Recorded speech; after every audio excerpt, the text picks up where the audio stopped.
Good morning and Jai Hind students. I am Nutan Gupta sending the video of reading for pleasure. I have sent the one video before.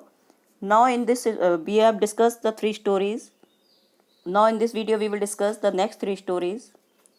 Now the fourth story is Little John. Robin had gathered some very brave and strong men in his band, Blue Stutley, David Dongster and many others. Robin knew that they should be able to fight very well indeed. So they would all get up early in the morning and practice archery, quarterstaff fighting, wrestling and horse riding and swimming. As a result, they were fit, quick and always prepared for an encounter with the sheriff. One morning, Robin told his men, "I'm going out for a walk. All of you remain here, but be alert for my call. If I blow horn 3 times, it means that I need you." He instructed his men. He picked up his bow and arrow and strode out of the edge of the forest. Now Robin ordered him. He uh, he picked up his arrow and strode off the edge of the forest. He saw a tall, well-built stranger coming from opposite side. The man was huge. He was at least head taller than Robin, and the thick, broad shoulder. Now Robin ordered him, "Stand back, let the better man cross first." The stranger smiled and said, "No, no retort." He retorted, "I give the way only a man better than myself." "Give way, I say," ordered the Robin, "or I will show you who the better man is." The stranger moved not an inch, but laughed loudly. "I won't move after hearing that speech. I have searched all my life, better man. Therefore, show him to me." "That I will right soon," Robin replied. Robin, "Stay while I cut myself a stick." Then he keep up the bows and arrows, and to cut a strong sturdy branch of the oak tree and came back trimming the tender from it, and the stranger waited patiently for him. Then fight is going to start. The fight continued fast, furious for a man half hour. Both of them were equally matched, and each stood firmly in his place. Then both of them appreciated with each other. "You are brave too, to take such a beating and still be walking on 2 legs," replied the stranger. After this, Robin took him in his band and he told all the stories to his bandmates. Now, that is how Little John came to live in the Sherwood in the Robin's band. Now, we are going to discuss fifth story, Robin Hood and Tinker. Now, Sheriff was sending a man to capture the Robin. So Robin, Robin and all of his bandmen went to his favorite place, Blue Boar Inn, to got to hear the latest news about the sheriff plans to capture Robin. Once they discovered the sheriff had put the poster around Nottingham, "Wanted dead or alive, Robin Hood of Sherwood, reward 200 silver coins." This plan is failed. So he thought about the next plan. The sheriff issued the warrant for the capture of the Robin. This time, the neighboring town of the Banbury, a tinker came forward to agree to do job. "Be very careful with this signed warrant I am giving you. This Robin, sly one. If you capture him, you will become a rich man," whispered the sheriff. He did not want anyone to know about his plan. After a few days, Robin decided to visit Nottingham.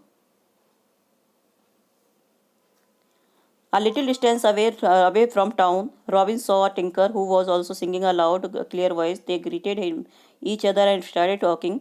"Where do you come from, my good man?" inquired Robin. "I am Tinker Banbury, young man. I am on secret mission to capture daring the outlaw Robin Hood, and my bag here hold a signed warrant from the sheriff. If you help me, we can share a booty," he offered to Robin. And Robin replied, "Of course, I will help you." But remember this, Robin is very cunning enough to steal the warrant from your bag, and you won't even know about it till it is gone. You are a brave person for taking the dangerous task, Robin told Tinker. After some time, Robin invited him to meal. After the meal, Tinker Robin wandered out of the inn. The Tinker and had his hand around Robin's shoulder and was singing at the top of the voice. Soon he lost his balance and fell down. He lay on the grass, feeling too tired to get up and fast asleep is no time.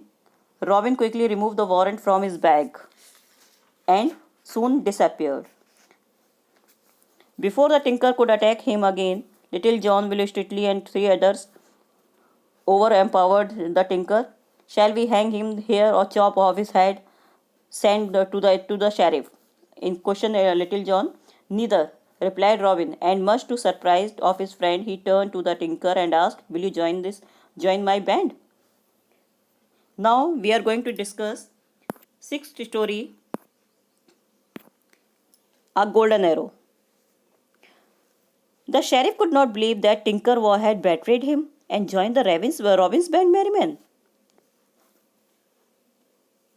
Now now he is going to make another plan to capture the Robin, and he called the goldsmith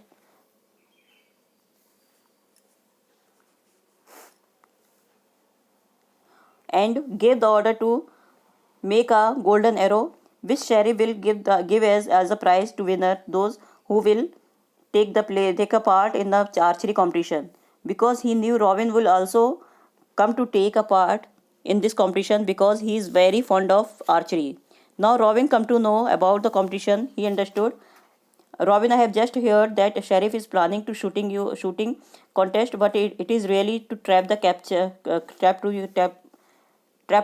you. The trumpet sounded the beginning the contest in an hour. Most of the archers had been eliminated except three of them: Gil, Orad, Cap, Adams, Odell, and unnamed archer, tattered robes, with brown hair and beard and patch over one eye. So Robin also went there and he hid his real identity.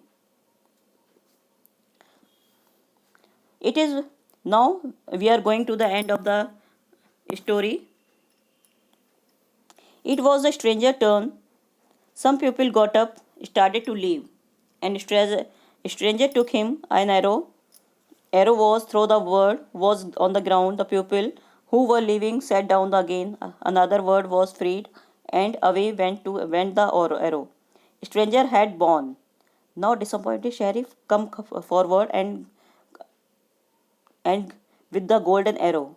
What's your name, champion? Go Goko Tabitodale, mumbled the man. Ah, that coward Robin. He didn't dare to come today, said the sheriff as he turned away after presenting the golden arrow.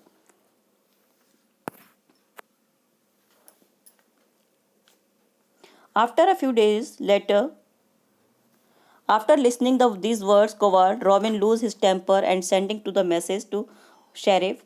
When sheriff and his courtiers had gathered in the dining hall, when she flew an arrow and landed at his feet, the guard rushed in, but nobody was hurt. The sheriff picked up the arrow and attached to the arrow was a scroll which read, "Coward not am I, as you said at the fair. You did not know it, but I did there. This golden arrow I hereby return. Hang your head in shame and burn." Robin Hood. Now, after three stories, we will discuss in next video. All of you have to read these stories again.